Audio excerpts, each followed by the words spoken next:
Welcome to the Explainer. Okay, let's jump right into this one, because today we are looking at an absolutely fascinating instructional design challenge. We are going to explore how on earth you teach complex, high-level behavioral economics and cognitive biases to third graders. Yeah, you heard that right. We're talking about 8-year-olds. I mean, how you get a classroom full of young kids to truly grasp concepts like the affect heuristic, groupthink, and optimism bias without instantly putting them to sleep. It really sounds like a punchline to a joke, doesn't it? If you pose this question to most educators, they might tell you to, simplify the vocabulary or maybe draw some cute cartoons. But the source material we're digging into today, a really incredible classroom simulation called the Wishlist, takes a completely different, almost paradoxical approach. So, seriously, how do you teach behavioral economics to an 8-year-old?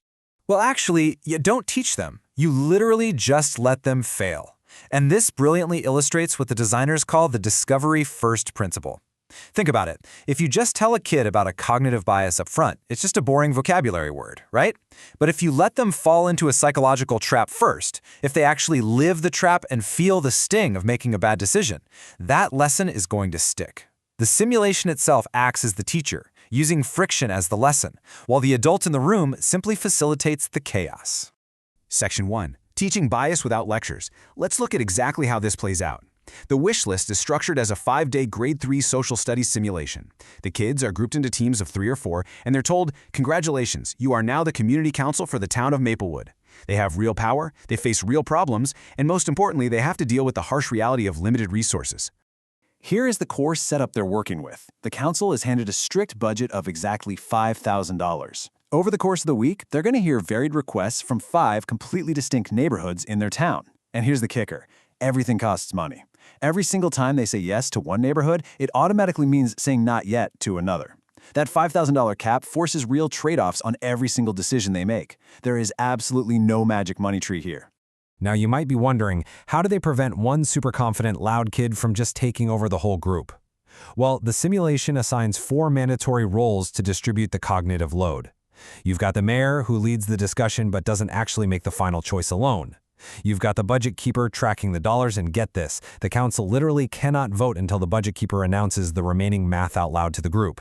Then there's the community reporter, who has to read the resident complaints so the citizens' voices are actually felt in the room. And finally, the decision recorder has to write down what was funded and exactly why. If that why is missing, the record is incomplete. It's a fantastic system of checks and balances.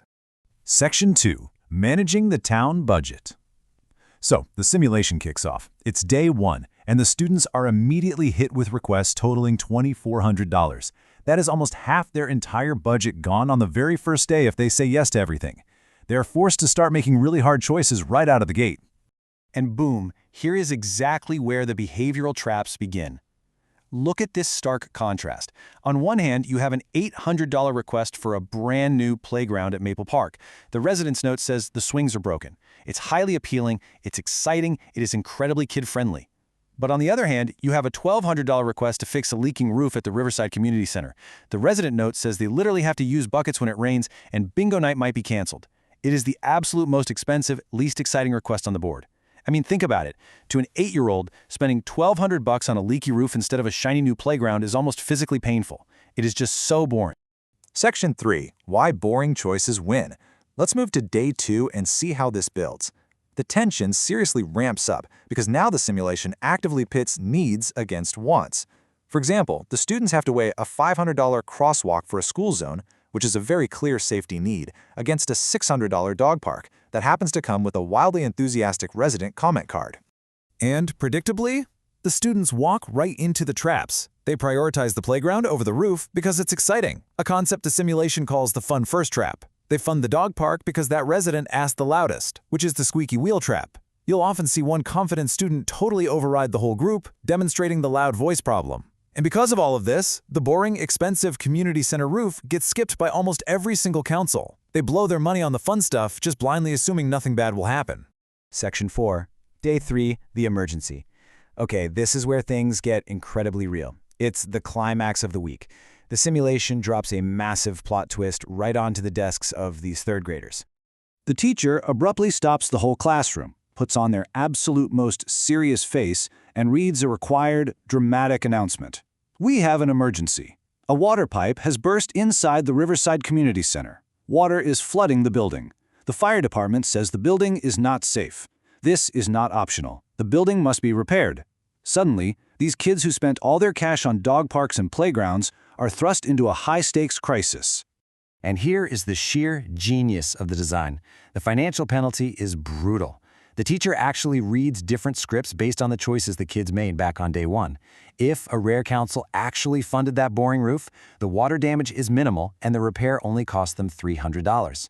But for the teams that skipped the roof, the leaking roof made the damage so much worse. They are hit with an $800 emergency bill, and guess what? They still have to fix the roof later. That is a massive $500 difference. You can literally feel the wince in the room when that math hits. That is the exact moment the lesson is truly learned. Day 4 is all about facing the fallout. Friction continues to act as the primary teacher. The community reporter has to read these angry comment cards from residents in unfunded neighborhoods saying things like, "What about us? Does the council even care?" The kids really have to sit with the emotional weight of letting people down. They also hear how a neighboring council handled their budget, which tempts them into the copycat problem, where they just want to blindly copy someone else's choices out of panic. Ultimately, they're forced to use creative Plan B thinking, utilizing half-price partial funding options just to survive the budget crisis. Section 5. The Discovery First Reveal. Finally, we arrive at Day 5, the town meeting. The books close, the final votes are cast, and this is when the curtain is finally pulled back.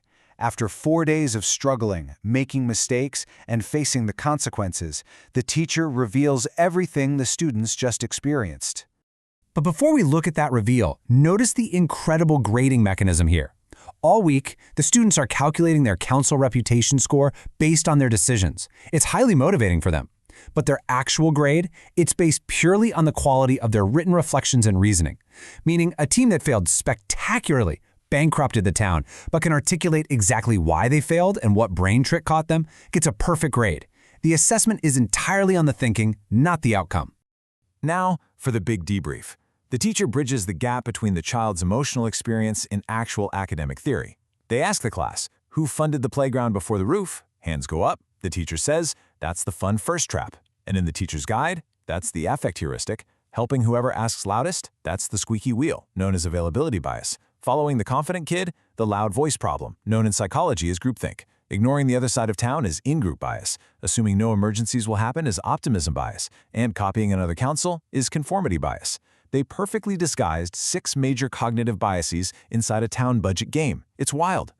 By living through these traps, the students develop incredibly practical decision-making habits.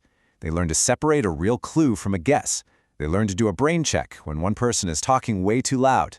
They learn to balance feelings versus facts, to utilize Plan B thinking when the original plan falls apart, and to practice bounce-back thinking when the pipes burst and the whole town gets mad at them. It's just an absolutely brilliant way to design a learning experience. You don't tell them the stove is hot, you let them touch it in a safe environment, and then you give them the vocabulary for the burn. Which leaves us with a pretty provocative final thought to wrap up this explainer. If an 8-year-old can learn to recognize when they are prioritizing the fun choice over the boring, necessary infrastructure, and if they can learn to catch their own cognitive biases when managing a town budget, can we adults do the same? Keep that in mind the next time you look at a real-world city budget or make a big decision. Thanks for joining me today, and keep questioning the way you think.